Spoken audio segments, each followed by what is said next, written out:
This house in central Vermont is undergoing an extensive remodel, but we're interested in a little project out back.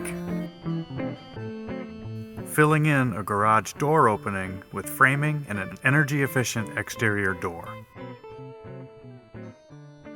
This house had water problems in the basement because of a grading issue, so they broke out a section of driveway for temporary relief while they waited for final grading. The framing is pressure treated wherever it contacts masonry, and the first course of plywood is pressure treated as well. The door was installed next, bedded in silicone caulk run toward the inside edge of the framing cavity. Above the opening will be a deck which collects rainwater, so this opening will be extremely sheltered.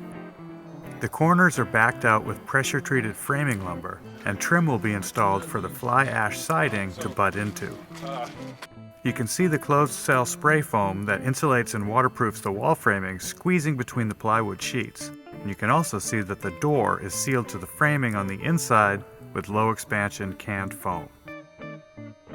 The exterior system will include base flashing and a rain screen to provide drainage for the composite fly ash siding.